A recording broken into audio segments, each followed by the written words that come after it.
des expériences tout à fait intéressantes menées avec des enfants qui ne savent pas encore lire et écrire, mais qui sont capables de s'engager dans des discussions sur des sujets philosophiques et de le faire d'une manière guidée, pas simplement par le sens commun, mais par le savoir-faire professionnel d'un enseignant qui les introduit à la philosophie comme discipline.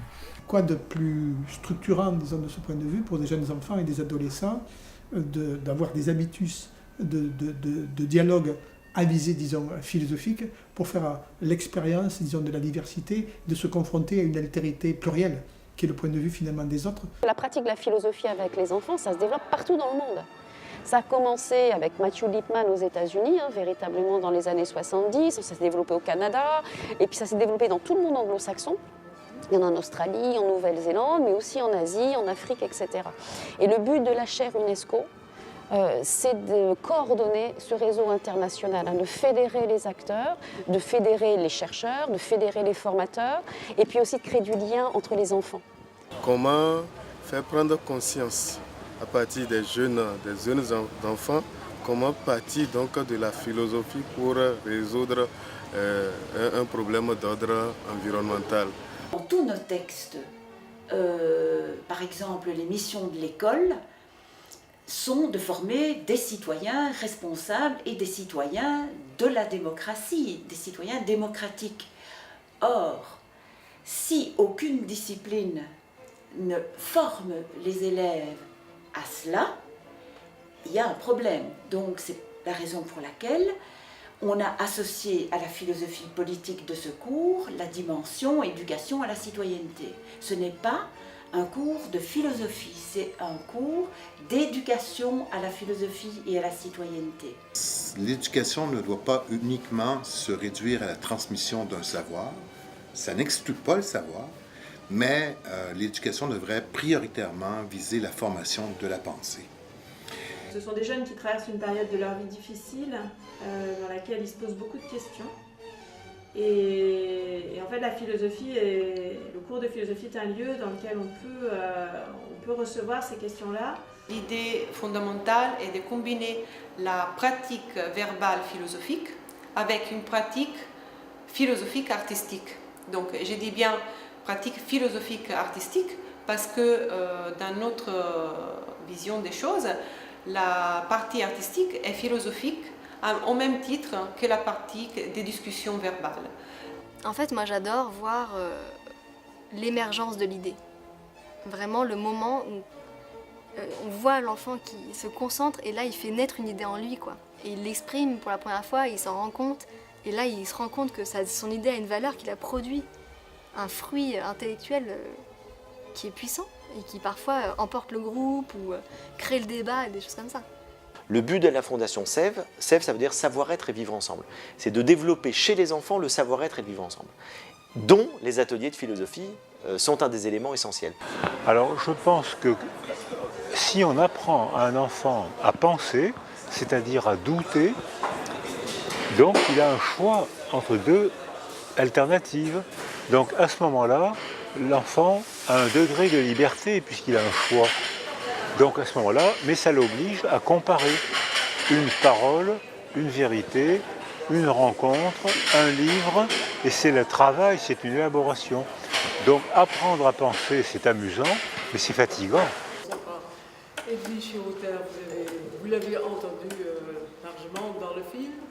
Donc ce que j'ai dit en anglais, elle est donc la titulaire de la chaire UNESCO, unique au monde, à Nantes, et elle est aussi maître de conférence à Nantes et à Ouman. Elle est auteure de plusieurs livres, dont un livre sur Rousseau, sur les ateliers de philosophie en classe et à partir d'albums de jeunesse, parce que vous avez vu qu'elle est partisane de partir à partir d'un livre pour enfants, les albums de jeunesse. Donc elle a écrit là-dessus, et le dernier livre où elle est co-auteure a prêté le titre de ce débat, Pourquoi et comment philosopher avec les enfants. C'est un beau titre. Vous m'entendez pas? Bon, le le dernier succès qu'elle a eu, et dont elle est très fière, et ça aussi, elle s'est manifestée dans le documentaire, c'est le DU. C'est le premier diplôme universitaire sur la pratique philosophique avec les enfants.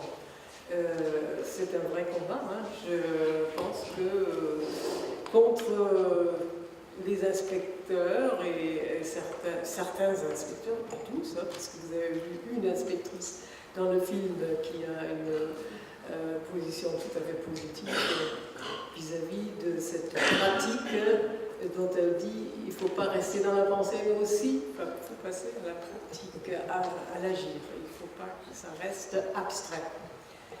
Sylvie Aupin, qui elle est productrice depuis 36 ans, quand même, elle est productrice de ce film très connu, enfin relativement connu, Ce n'est qu'un début, et dont Edwige dans le film agite la cassette.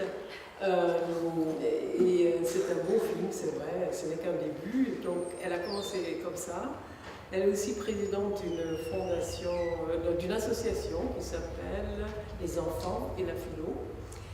Et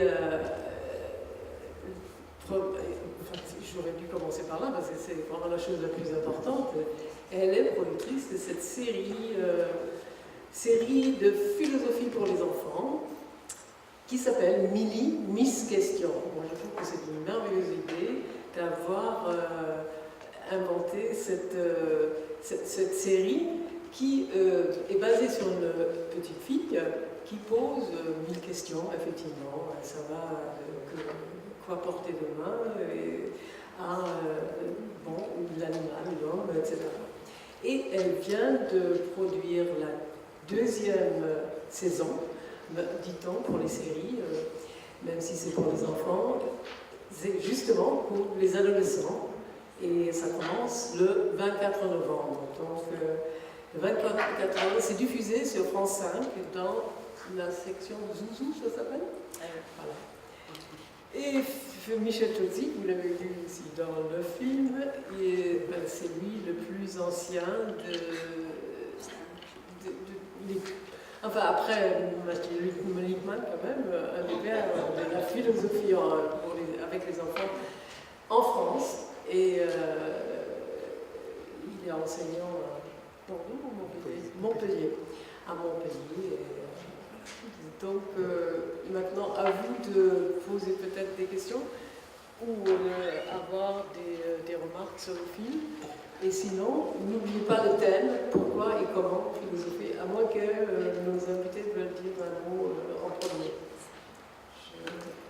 Bonjour. Bonjour. J'ai une question, en fait, comment vous pouvez imaginer aborder le problème des extrémismes actuels avec les enfants, et notamment tous les mouvements d'extrême droite un peu neufs, comme égalité et réconciliation, qui sont portés par des gens qui sont très charismatiques et qui ont des discours qui s'entendent parce qu'il y a une certaine construction du discours. Donc moi, ça me fait très peur. En plus, déjà, dans le terme qui est utilisé pour nommer leur mouvement, ça s'appelle égalité et réconciliation. Je trouve ça assez terrible quand on voit le contenu. Voilà, donc je voudrais savoir, parce que moi, je suis dans un milieu où je vois des enfants qui sont happés par ces mouvements-là, avec des parents qui ont des problèmes et qui se font happer par ces mouvements, parce qu'ils sont en grande déshérence, en grande frustration. Ça commence fort, hein. Parfait. Ça commence fort, direct dans le sujet. Michel. Tu veux répondre ? Bah vas-y, commence. La question que vous posez est extrêmement importante.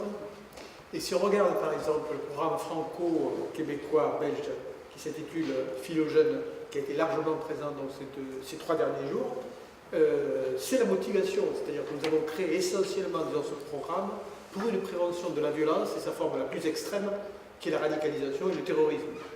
C'est l'objectif même, disons, du programme de prévenir la violence et la radicalisation.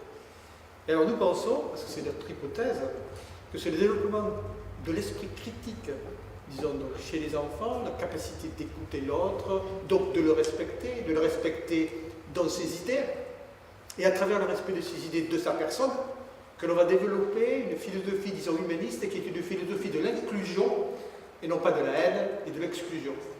Donc ce programme-là, si vous voulez, il a absolument, disons, cet objectif, parce que dans la discussion à visée démocratique et philosophique, il y a eu deux méthodes, si vous voulez, donc il y a à la fois l'idée d'une démocratie, c'est-à-dire une idée où on n'a pas seulement un droit d'expression, mais où en même temps il y a une exigence, disons, intellectuelle, d'essayer d'argumenter, etc., qui est très importante.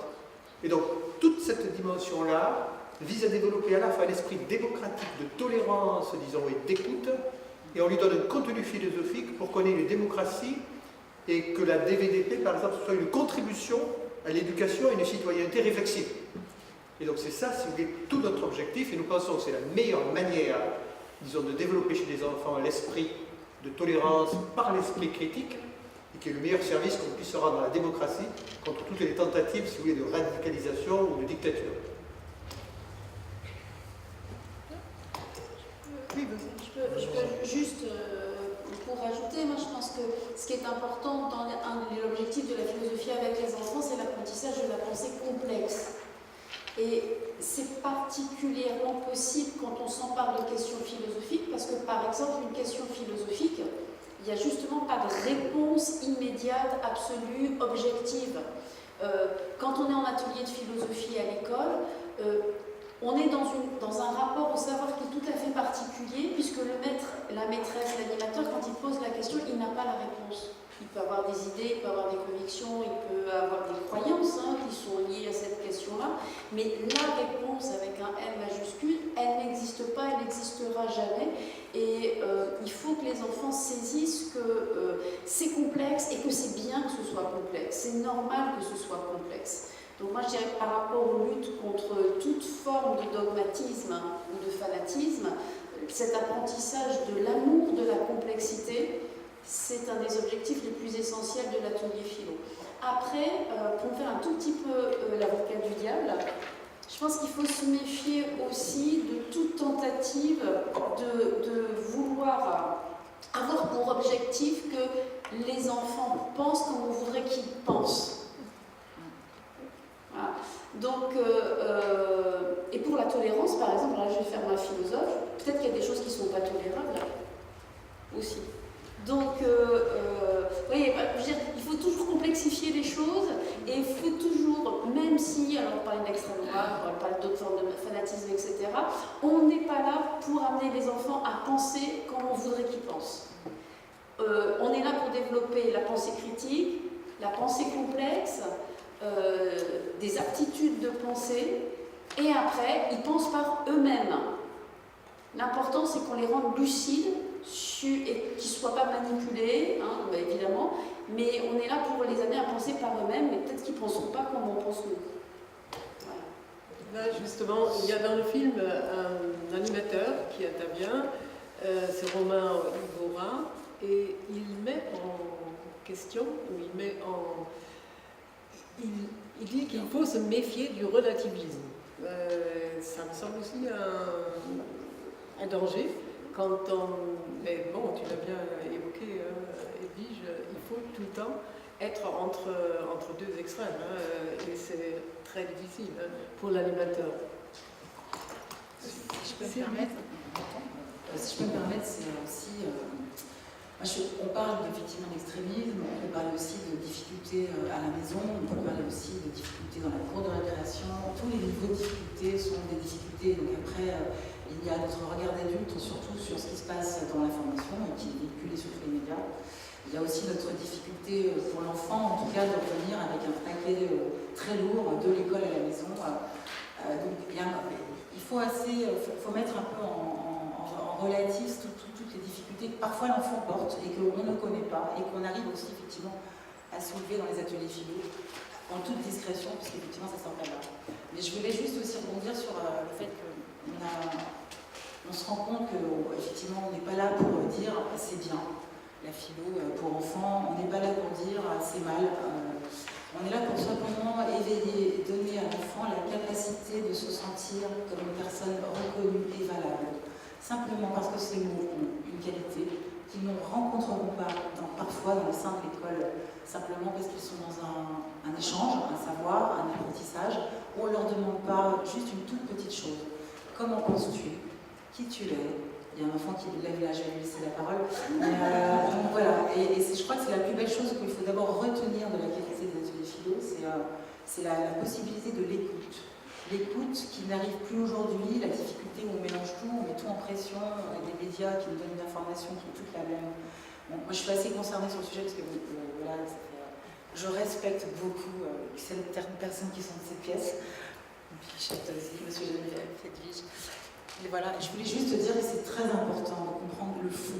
Le fond de l'atelier, ce n'est pas de dire simplement l'esprit critique, c'est aussi de mettre un espace de parole à des enfants qui ont des choses à dire et qui vont apprendre à construire leur pensée au fur et à mesure de l'apprentissage de ces ateliers et qui vont aussi comprendre que d'un seul coup, ils ont, comme d'autres avant, comme des penseurs, comme des philosophes, eu une pensée aussi semblable. Et ça leur donne une reconnaissance que j'ai envie de... Enfin, je pense qu'il est très importante, parce que je continuerai après. Si je veux t'entendre. Il y a un petit garçon qui veut parler. Vas-y. Vas-y. Recule un petit peu. Qu'est-ce qu'il a dit? Il faut que tu recules un tout petit peu quand tu parles. On t'a pas entendu.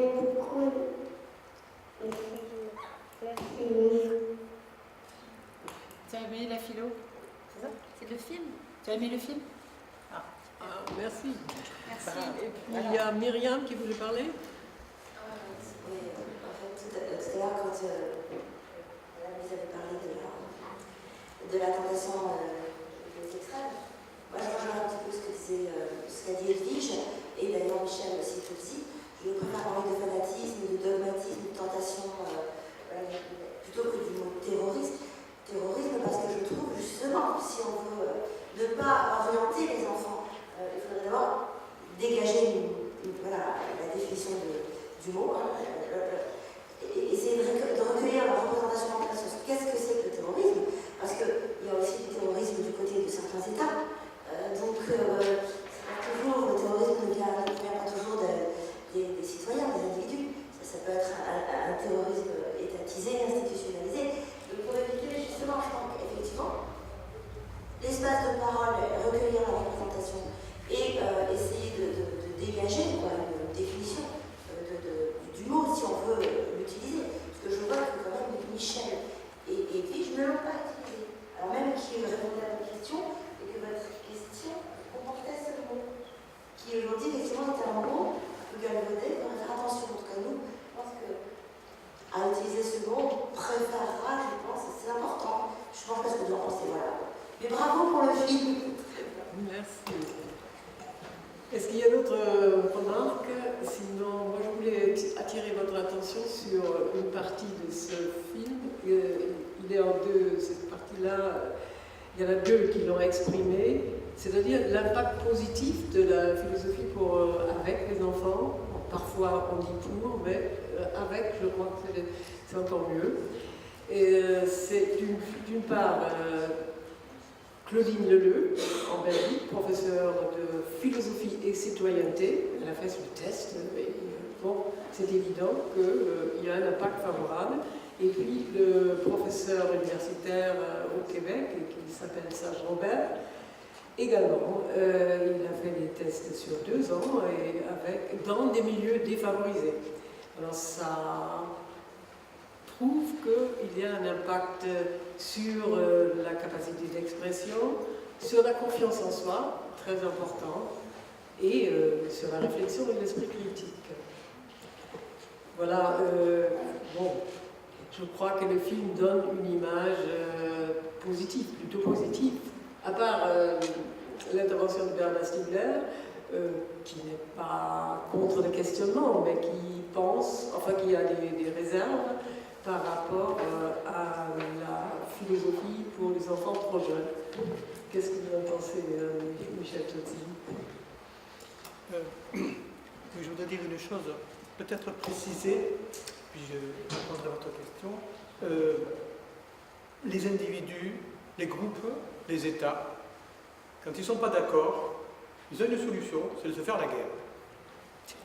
Et ce qui va être intéressant dans la discussion à visée philosophique, c'est que précisément, on va faire l'apprentissage d'un désaccord qui n'amène pas à la guerre. Et faire l'apprentissage d'un désaccord qui s'écoute dans le désaccord même, c'est une expérience extrêmement civilisatrice parce qu'on montre qu'il y a une autre solution quand on n'est pas d'accord que de se taper dessus. Et là, c'est une expérience extrêmement, disons, profonde. Alors, sur la philosophie, donc avec la maternelle, moi j'ai été stupéfait par le film de Sylvie Aupin qui est absolument extraordinaire. Je me dis, bon voilà, vous croyez que la philosophie, c'est pas possible, disons, en maternelle, regardez le film de Sylvie Aupin, c'est extraordinaire. On voit des enfants de classe maternelle, de la moyenne section jusqu'à la grande section, filmés pendant 1 an et demi, dans une classe multiculturelle, et on voit les progrès réflexifs que font ces enfants durant cette année et demie. Ça, c'est absolument extraordinaire. Beaucoup de gens qui ont vu ce film-là sont sortis de ce film en se disant, ben, maintenant, ça y est, je ne peux pas douter de la capacité réflexive des enfants de maternelle, même s'ils sont dans des milieux, disons, a fortiori, dans des milieux, disons, défavorisés. Donc le film de Sylvie Aupin était absolument, disons, extraordinaire pour populariser la possibilité d'une réflexivité des jeunes enfants. Et alors, ce qui est intéressant, disons, dans le film donc, que vous avez fait, et c'est bien que ce film, disons, vienne après, parce qu'au fond, on entend un certain nombre de gens qui sont des praticiens, c'est-à-dire, bon, on entend aussi des gens qui sont aussi des chercheurs, et on donne donc la parole à tous ceux qui ont des raisons, ou des bonnes raisons de penser, disons, que c'est intéressant. Et je trouve que dans le film, l'intérêt du film, c'est l'équilibre qu'il fait entre la parole des enfants, donc, que l'on entend, et puis ensuite la parole, disons, des praticiens et d'un certain nombre, disons, de chercheurs qui expliquent pourquoi ça leur semble intéressant. Alors, je ne serai pas aussi sévère que ce que vous l'avez été avec Bernard Stiegler, parce qu'il dit effectivement, il y a une suspicion, un petit peu un doute sur la possibilité, etc. Et il faut lui dire d'aller voir le film de Sylvie Aupin, à Bernard Stiegler. Mais ce qu'il dit surtout, si j'ai bien entendu, c'est que ce qui est très intéressant, c'est qu'il reconnaît qu'il y a une puissance de questionnement, disons, chez les enfants, qui s'explique par le fait qu'ils n'ont pas choisi de vivre, et donc pour eux, venir au monde, c'est un immense questionnement. Ils sont une immense, finalement, disons, question. Ils sont avides, quelque part, disons, de sens. Et il dit aussi que cette curiosité primordiale, si vous voulez, donc, des enfants, elle est, malheureusement, progressivement, disons, éteinte par l'école. Et c'est peut-être le devoir de l'école de garder, dans la vivacité, dans la massivité, dans la radicalité du questionnement, disons, de l'enfance, si on l'accompagne, eh bien de les accompagner et faire des ateliers de philo, c'est accompagner l'enfant dans sa puissance de questionnement. Et non pas pour le faire penser comme on pense que c'est bien de penser, mais pour qu'effectivement, en se confrontant aux autres et à la différence, disons, des différents points de vue, il se forge sa propre pensée, disons, pour lui-même. Donc je crois que Bernard Stiegler, ne serait pas fait de poser la question, ne serait pas du tout opposé au fait de... Alors vous dites que le questionnement des enfants, disons, c'est très intéressant, qu'il ne faut pas l'éteindre, etc. Réponse, les ateliers philo. Est-ce que quelqu'un veut, Geneviève par exemple, intervenir sur votre atelier sur le harcèlement, grande question qui a été abordée aussi au Québec? Ça marche. Il faut l'allumer. Je ne sais pas si cette question du harcèlement. En fait, le jour où je suis arrivé dans cette médiathèque au Roqueville, près de Rouen, on m'avait dit il faudrait que vous fassiez un atelier sur la citoyenneté. Et comme moi j'aime bien partir des questionnements des enfants, plutôt qu'imposer une thématique de quelque façon que ce soit, que je pense que la philosophie est existentielle, je dis les enfants, on va travailler sur la citoyenneté. Je pense que ça tenait, on en discutait avant le film, ça tenait aussi à une peur des gens qui m'avaient, enfin le responsable de la médiathèque de Pontivy, baliser un peu les choses pour que ça ne parte pas dans toutes les directions. Alors sur le tableau, le paperboard que j'ai toujours dans les ateliers, j'ai écrit citoyenneté, puis j'aurais dit aux enfants, qu'est-ce que ça vous évoque, ce mot-là de citoyenneté? Et dites-moi simplement, les uns et les autres, un mot que ça vous évoque. Et donc le mot harcèlement est sorti, parce qu'ils sentent que tout est lié finalement d'une certaine façon, tout est en tout et à la personne. Donc voilà comment est née cette question sur le harcèlement. Ça me paraît un sujet intéressant, mais bien d'autres. Moi je ne hiérarchise pas, parce que j'essaie de ne pas intervenir au cours des ateliers que j'anime, enfin que j'initie, parce que j'essaie de ne pas les animer. Bon, en tout cas, je vise ma disparition, en tout cas, parce que se présenter comme le philosophe de nos références, c'est d'une certaine façon dire aux enfants et aux jeunes, aux moins jeunes qui sont là, parce que j'anime aussi des ateliers hétérogènes en âge, ce qui regarde des enfants, des adolescents, des adultes, et aussi ateliers où il n'y a que des adultes, par exemple en centre de détention. C'est une expérience que j'ai commencée l'année dernière, assez passionnante. Michel nous a demandé d'écrire un article sur la question. Voilà. Donc j'essaie de faire en sorte que ceux qui participent à mes ateliers aient la conviction qu'ils sont aussi philosophes que moi en faisant moi en disant le moins possible. Je voudrais aussi rebondir sur la question de Madame qui parle d'un dogmatisme, me semble-t-il, ou d'une attitude un peu sectaire. Je pense qu'on ne combat pas, ça va être un peu redondant avec ce qui a été dit, mais on ne combat pas un dogmatisme par un autre dogmatisme. Donc ma réponse à moi, c'est d'essayer d'être libertaire le plus possible. C'est-à-dire de laisser la plus grande liberté dans le choix du thème, etc. Mais je pense aussi qu'il ne faut pas être idyllique ni angélique. Et on ne va pas présenter, on le fait, mais on ne va pas présenter nos démarches comme une panacée, c'est-à-dire comme une réponse à tous les problèmes que notre monde rencontre. Simplement, je pense que face à ces postures dogmatiques, qu'elles soient sur des dogmatismes religieux, politiques, qui aient les apparences du fanatisme, etc., que faire? Notre seule réponse, c'est de mettre en place ce type de pratique. Il n'y a pas d'autre. Si vous en connaissez d'autres, nous n'avons aucune garantie que ça marchera, mais puisqu'il n'y a rien d'autre à faire, voilà ce qu'on fait. Moi, ce que j'ai particulièrement aimé dans votre atelier, c'est le garçon qui était un peu timide et qui avait à peine le courage de lever la voix, tellement il était timide, qui a parlé, et c'est pour ça que peut-être tout le monde ne l'a pas entendu. Nous, on revoit le film plusieurs fois, et donc on l'a bien capté. Il parle de nous qui ne faisons rien contre le harcèlement. Et il a presque interrompu sa phrase. Et deux filles reprennent cette idée, et on dit, ah oui, on a peur, cette peur.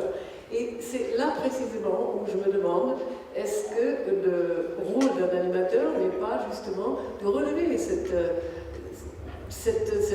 objection et culpabilisation et de faire plus avec ça. C'est-à-dire, comme le dit Madame Picot, Monique Picot, dans le film L'Inspectrice, c'est pas seulement dans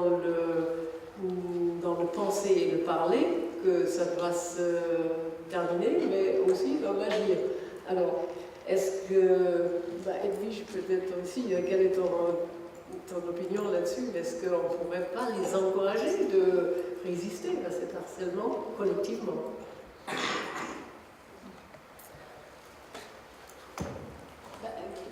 La réponse est dans ma question, je vais presque dire, bien sûr. Là, je vois John qui arrive. John qui ouvre le documentaire. Ben voilà, je voulais juste vous saluer. Bien sûr, je ne voulais pas vous interrompre. Et là, j'ai l'impression d'interrompre. Non, pas du tout. C'est une occasion, encore une fois, de remercier publiquement John et l'UNESCO pour leur soutien indéfectible à nos pratiques. Ça mérite un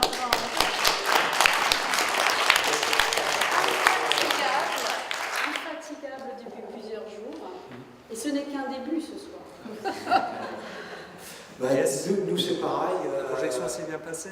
Oui, elle s'est bien passée. Maintenant, c'est à eux de nous dire si ça leur a plu ou pas. Enfin, on attend les remarques. Mais en tout cas, nous, oui, on voulait vous remercier de nous offrir cette tribune, cette salle. C'est merveilleux. Et pour nous, c'est extraordinaire. Voilà. Merci, John. Et vous savez que vous n'avez que quelques mètres à faire, littéralement, pour enchaîner sur l'enregistrement de France Culture. Oui. Juste à côté. Salle 11, oui, salle 11. Ou, si vous préférez, ou non exclusif. Vous pouvez boire un coup en haut, il y a des réceptions en cours, des œuvres d'art, des conférences.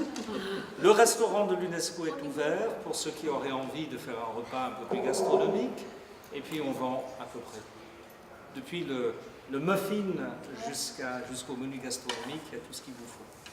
Donc restez avec nous pour vous amuser autour de la philosophie. Merci. Merci pour cette invitation. À tout à l'heure. À tout à l'heure. Moi, je voulais savoir qui étaient les personnes dans la salle qui connaissaient le sujet ou qui ne les connaissaient pas. Est-ce qu'il y a des personnes dans la salle qui ne connaissaient pas du tout le sujet, en fait? Voilà. C'est important parce qu'en fait, donc vous découvrez non seulement la façon dont on aborde des thèmes difficiles avec les enfants jeunes, et après le documentaire effectivement donne des exemples, montre des témoignages de personnes qui ont pratiqué. On n'est pas là pour survendre la méthode, je pense. On est là pour essayer d'expliquer ce qui est le plus difficile à comprendre, c'est ce qui s'y passe. C'est que quand moi j'ai rencontré il y a 12 ans Michel Tozzi, Geneviève, et que la seule phrase qui m'a mis en fait dans cette... qui a juste fait un 360 de ma vie sur le sujet, c'est la phrase de Michel Onfray qui disait « Tous les enfants naissent philosophes et seuls certains le demeurent ». Je suis tombée amoureuse de cette phrase qui m'a énormément parlé personnellement, et je ne pensais pas à quel point. Voilà. Donc j'avais 12 ans après, en tout cas, 13 ans. Quand je les entendais parler de ça, je me disais, mais vous dites que c'est merveilleux, c'est super, personne n'a rien. Donc on a posé 2 caméras dans une école de Melun pendant 2 ans, on a suivi des enfants de maternelle très petits. Au bout d'un an, on n'avait rien. On avait des jolies phrases, des mots d'enfants magnifiques, ça s'est passé, pas d'atelier. Et puis en fait, on a travaillé et puis on s'est rendu compte de la progression. On a eu des chercheurs du Canada, Marie-France Daniel, on a eu Jean-Charles Petit qui n'est pas là ce soir, qui sont venus, on a eu des personnes de l'Éducation nationale qui sont venues aussi, et qui ont voulu voir avec nous ce qui se passait. Et nous, on était complètement bluffés, parce qu'en fait, non seulement la maîtresse avait une position difficile au départ, c'était ses 3 premiers mois, elle ne voyait pas tous les moments où elle a coupé la parole, où elle a interrompu les enfants, où elle n'a pas entendu ce qu'ils disaient. Et à un moment donné, j'avoue vraiment ce qui s'est passé, on a dû lui montrer les images. On a dû lui faire comprendre les rushs, qu'on appelle le rush, c'est-à-dire sa position, pour qu'elle comprenne tous les défauts qu'elle avait menés. Donc c'est difficile effectivement à mener dans les philo. Et c'est quand elle a vu tous les défauts qu'elle avait, parce qu'elle voulait bien faire. On est tous bienveillants, je le pense naturellement, mais on ne se rend pas compte dans notre inconscient toutes les petites violences qu'on pourrait témoigner. Et je pense que c'est important, en fait, à un moment donné, c'est de comprendre cette posture. Et moi, il faut que je vous jure, je suis productrice, je suis d'abord mère, et franchement, je ne pensais pas en arriver là. Mais maintenant, c'est un peu tout ce que j'ai envie de vous dire. C'est important de comprendre, c'est une difficulté à mener. C'est des apprentissages pour, en tout cas, la formation. Autant pour les enfants qui participent. Je pense qu'il n'y a pas de meilleur triangulaire entre l'école, les parents, et l'éducation nationale. Voilà. Et je n'irai jamais dire l'éducation nationale a tort, ni les parents ont tort, ni les enfants ont quoi que ce soit. Je pense qu'on est tous au même niveau quand on comprend la qualité de ce qu'on peut porter dans ces sujets. Donc si j'ai envie de dire, je ne suis pas là pour vous dire allez-y, mais moi j'ai dû rentrer effectivement par la compréhension de ce qui s'y passe et la lenteur avec laquelle ça peut être mené afin d'avoir... On ne parle pas de résultats, on parle de compréhension de l'esprit, à s'éclairer, à poser des questions et à évoluer surtout ensemble, à découvrir que je me bagarre avec toi dans la cour de récréation, mais je vais discuter dans ce débat philosophique et devenir une personne valable autant que toi, mais je vais retourner dans la cour de récréation et on va s'engueuler. Et c'est là qu'il y a quelque chose d'intéressant. Voilà. Ma petite expérience de mère, productrice, et qui n'est pas dans la philosophie au départ, mais juste, je trouve que la pertinence du sujet est vraiment d'une actualité formidable. On est trop dans l'information à outrance, il est très difficile, autant pour nous adultes que pour enfants, de faire une différence et de faire un peu, qu'est-ce que j'en retire, que si on n'apprend pas aujourd'hui aux enfants à comprendre et à analyser qu'il y a énormément de différences et que heureusement que nous sommes différents. Et effectivement, comme madame vous dites, il y a des choses qui ne sont incompréhensibles, mais elles font partie pour nous aujourd'hui d'un sujet qu'on doit traiter avec les enfants. Les extrémismes, en fait, nous servent aussi à poser le regard de la difficulté. Quand on parle avec des enfants de culpabilité, ils parlent justement de gens qui ont fait des choses horribles. Et à ce moment-là, les mots qui sortent, j'ai fait des ateliers aussi parce que j'ai la chance... je ne vais pas monopoliser le débat. Mais je veux dire juste que quand on entend les enfants parler, on se rend compte à partir de 4-5 ans ce qu'ils ont déjà emmagasiné.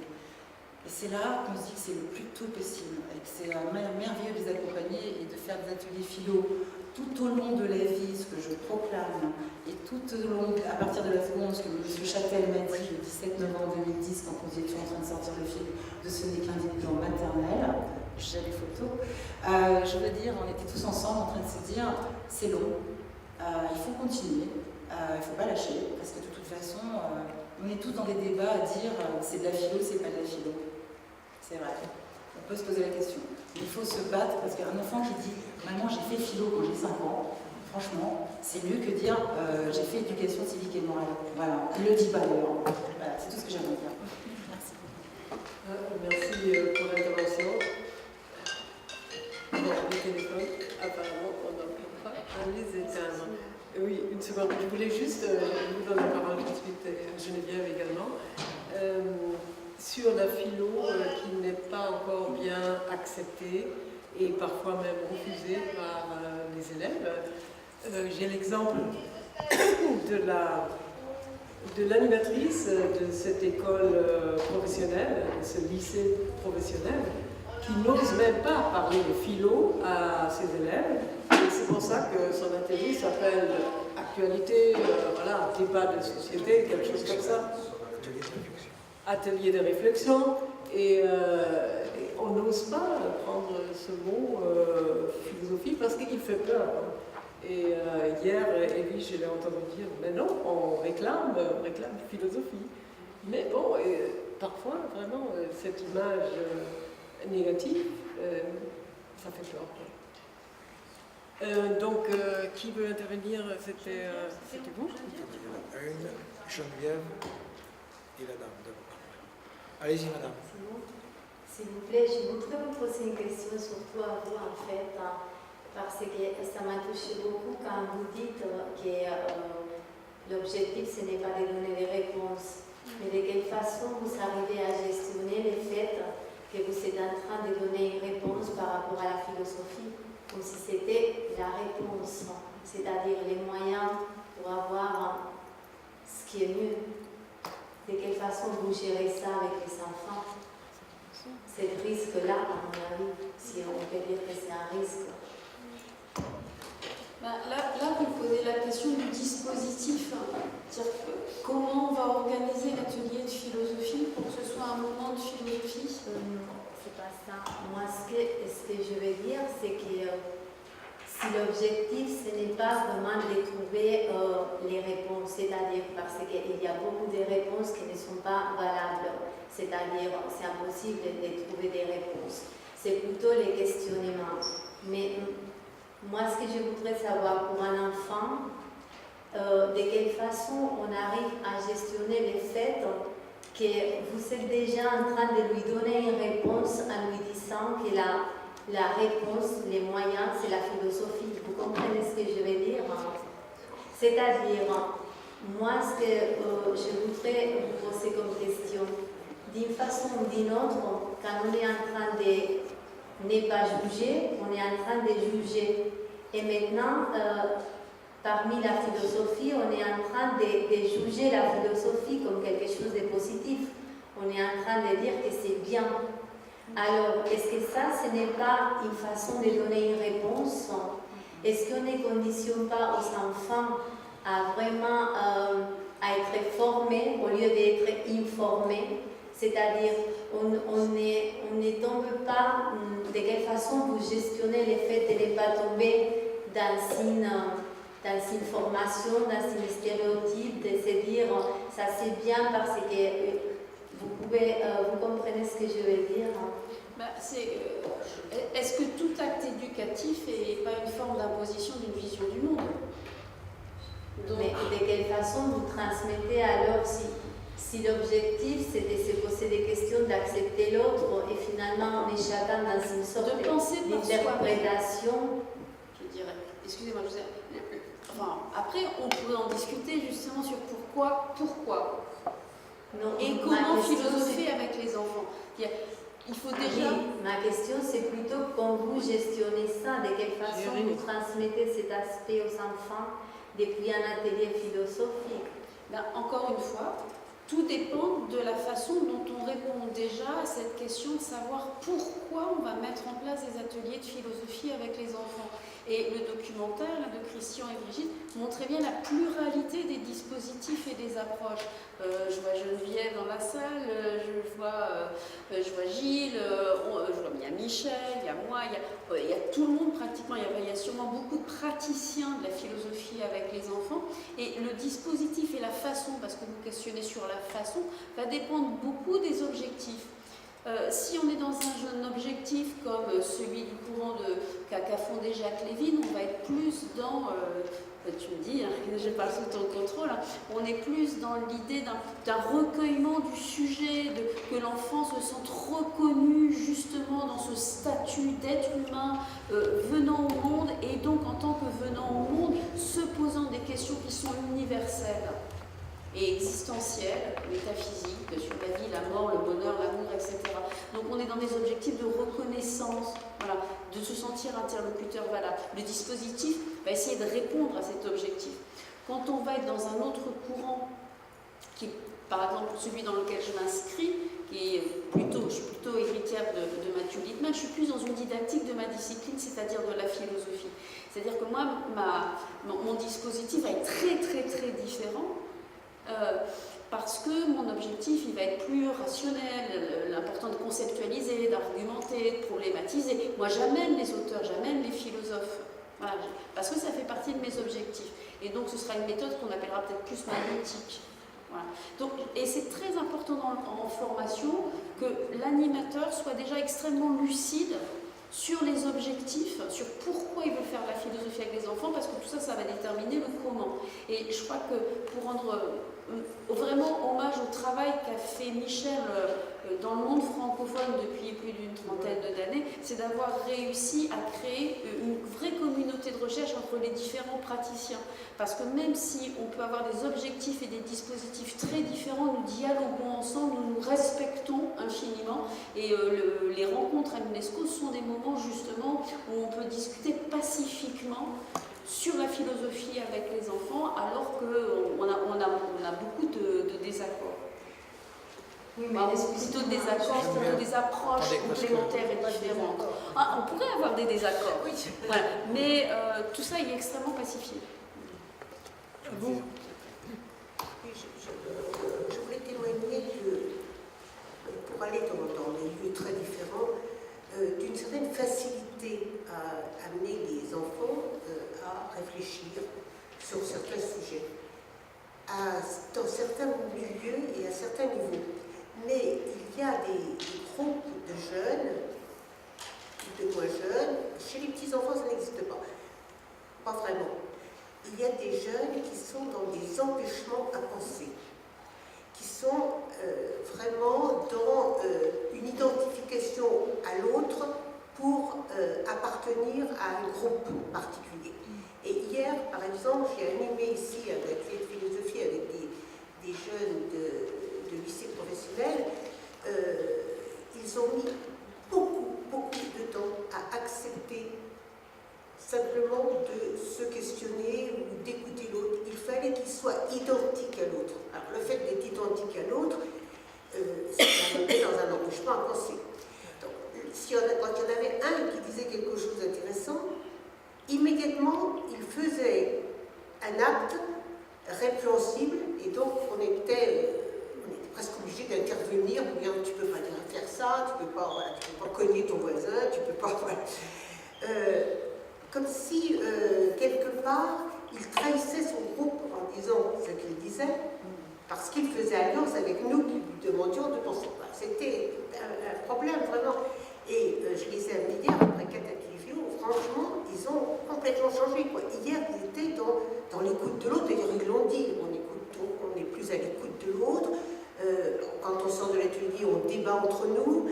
Ils sont dans autre chose, ils sortent de ce groupe d'appartenance. Alors j'avais déjà vécu ça dans des centres judiciaires de la jeunesse, où ces jeunes sont dans des empêchements à penser. Et quand on est dans un empêchement à penser, quand on veut être identique aux voisins, c'est là qu'on peut être entraîné par des groupes malfaisants ou autres, parce que finalement, on refuse la pensée. Bon, il y a des gens qui ont écrit là-dessus, remarque, par exemple, sur les empêchements à penser.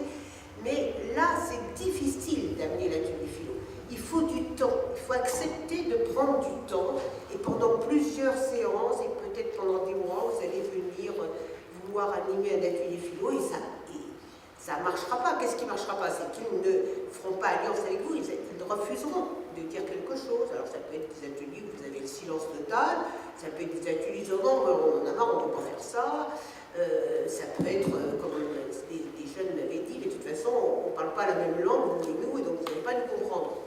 Bon, c'est pas grave, si les copains comprennent, c'est bien. Mais oui, mais on n'est pas du même monde, vous êtes une Bourge. Bon. Et nous, on n'est pas les Bourges. Voilà.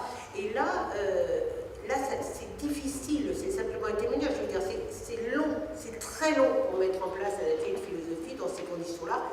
Mais mon expérience me dit qu'on arrive toujours à débloquer cette situation. Il arrive toujours un moment où ces jeunes se mettent à penser et trouvent du plaisir. Et du coup, ce plaisir, le plaisir de penser, mais aussi de confronter sa pensée à l'autre, et ça va même loin, puisqu'ils vont aller même chercher des bouquins, etc., pour voir s'il y en a d'autres qui peuvent penser des choses différentes, etc. Voilà, c'est un témoignage. Une dernière question, parce qu'on arrive au bout. J'aurais voulu savoir... Il y a un micro devant vous, madame. J'aurais voulu savoir... Là, en fait... il faut parler dans le micro. Ces ateliers m'intéressent vraiment, mais je n'arrive pas, à travers ce film, à voir le réel impact par rapport aux écoles maternelles et aux collèges, ne serait-ce qu'en France. C'est-à-dire, quel est le nombre de collèges en pourcentage qui sont touchés par ces différents types d'ateliers?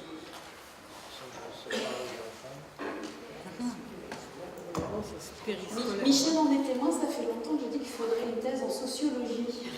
Non mais c'est vrai, parce qu'on n'a pas d'études véritablement quantitatives. On a plutôt des intuitions, on a plutôt des bassins géographiques où on sait que ces pratiques se développent, et si elles se développent, c'est parce qu'il y a de la formation. C'est parce que dans les centres de formation des enseignants, vous avez un professeur de philosophie qui propose aux futurs enseignants des heures de formation, et donc les gens se lancent.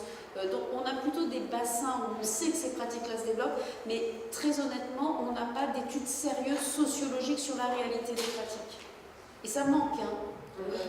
Oui, non mais c'est vrai, c'est vraiment, on le dit depuis longtemps, mais ce serait bien qu'on ait un vrai travail de recherche sociologique sur la réalité quantitative des pratiques et sur la réalité de ce qu'on appelle les courants, parce qu'on vous a beaucoup parlé des différents courants, les lignes de vie, etc. Mais en fait, dans la réalité, et si on prend du territoire français, rien que ça, où, quand, comment, qui, on ne sait pas précisément. Et ça manque véritablement.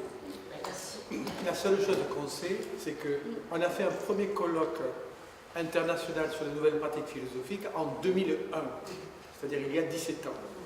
Ce dont on est absolument sûr, c'est qu'entre 2001, il n'y avait qu'à voir le nombre de personnes, on était ici, la salle était pleine, on était peut-être 300 des autres dans cette salle, on a demandé, la question a été posée, quels sont ceux qui dans cette salle pratiquent effectivement des ateliers philo?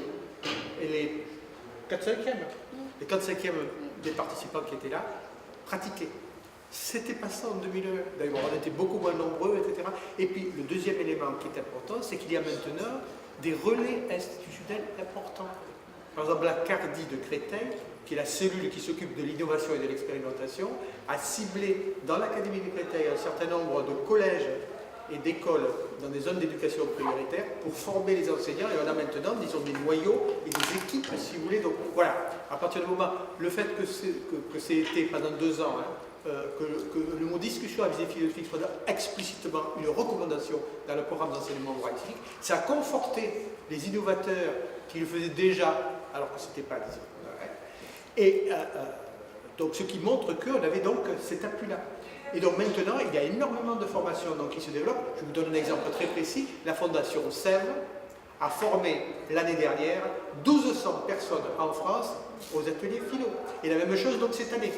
Donc nous avons franchi, si vous voulez, un niveau quantitatif qui fait que, effectivement, il faut encore travailler si vous voulez, sur le qualitatif, qui fait que, avec les films là, que vous faites, plus les relais institutionnels, etc., plus la Fondation CEV, etc., quantitativement, ça a l'air absolument sûr, ça se développe, et beaucoup. Alors moi, je vais finir, mais après j'arrête. Je vais répondre à votre question, parce que moi, j'ai entendu une question de maman, moi, en fait, dans ce que vous avez demandé, et je suis maman, et j'ai eu la même question que vous il y a une douzaine d'années. Je sais comment on fait pour parler à un enfant sur une question, par exemple, comme la mort, ce qui est une question à différents niveaux. On l'a vécu aussi dans le film, sur une autre difficulté culturelle, mais je vais répondre à ce que vous dites. C'est à la mort, il y a donc à l'époque quelqu'un qui m'a dit une chose fantastique. Au lieu de répondre, propose-lui la question. Parce qu'en fait, son champ de question, il est très précis. C'est-à-dire qu'un enfant qui pose la question de la mort, il pense aussi à quelque chose. Et donc, ce qui est intéressant, c'est d'abord lui demander ce qu'il voit à travers ça, pour répondre à ce qu'il dit, lui. On n'est pas dans un rapport à la philosophie, dans le sens où on fait un atelier, on est dans le rapport à la question posée, qui nous déborde, parce qu'on va de toute façon y mettre tout ce qu'on a comme bagage, de difficulté à en parler, de difficulté à se positionner, de dire c'est dans le ciel, c'est voilà. Je pense qu'intéressant, c'est de, au lieu de répondre, de reposer et reformuler la question, et pour simplement avoir juste déjà le champ de sa question, qui est déjà plus précis pour la réponse d'un parent. Et deux, comme je fais aussi du dessin animé pour les enfants, parce que évidemment je voulais absolument m'adresser aux enfants, parce que je me rendais compte que on est tous à dire c'est bien, mais c'est par là que ça va se passer. Donc j'ai fait un dessin animé, on en a 130 épisodes, on a vendu dans 50 pays, il est traduit en 15 langues, et juste pour vous dire que ça prend partout. Il existe en italien, en Amérique du Sud, en Japon, en chinois et tout. C'est un dessin animé qui s'appelle Millinis Question. Ça passe la prochaine saison à partir du 24, la semaine prochaine sur les Zouzous. Simplement, ce sont des dessins de 7 minutes qui permettent aux enfants, dans les classes, je le sais parce qu'on en a fait, de faire des ateliers à partir d'un thème, à chaque fois. L'enfant ne dit pas, l'héroïne ne dit pas exactement ce qu'elle pense, mais de ce qu'elle vit, et toujours basé sur des situations et des questions du vécu de l'enfant. Donc on a parlé du harcèlement, on a parlé du bien-être, on a parlé aussi de ce qu'est la laïcité, la fraternité, et voilà, on a fait 52 nouveaux épisodes sur le vivre ensemble, parce que c'est un sujet difficile qui nous a été demandé suite aux événements, donc je reviens sur le sujet, et parce que c'est très dur d'en parler, surtout pour l'international, sachant que maintenant on a les Émirats arabes qui ont acheté le programme, et il faut le savoir, c'est important, je veux dire juste pour comprendre que là où on se porte, ça peut devenir universel, même si on sent qu'il y a encore des difficultés partout. Voilà, donc j'aurais encore 1000 questions à discuter, c'est infini. Par exemple, l'obéissance en Afrique, malgré l'universalité réclamée par la philosophie, il y a toujours les conditions et du vivre ensemble qui sont différentes d'un pays à l'autre. Il y avait un passage dans le film, effectivement, où un des élèves de Edwige a contesté cette non-obéissance des élèves. Et voilà. Donc, concluons, parce que le temps n'est plus... Bon, on va aller à la nuit de la philo et Edwige doit partir de toute façon, donc vous aussi. Et je vous remercie d'avoir été là et à bientôt.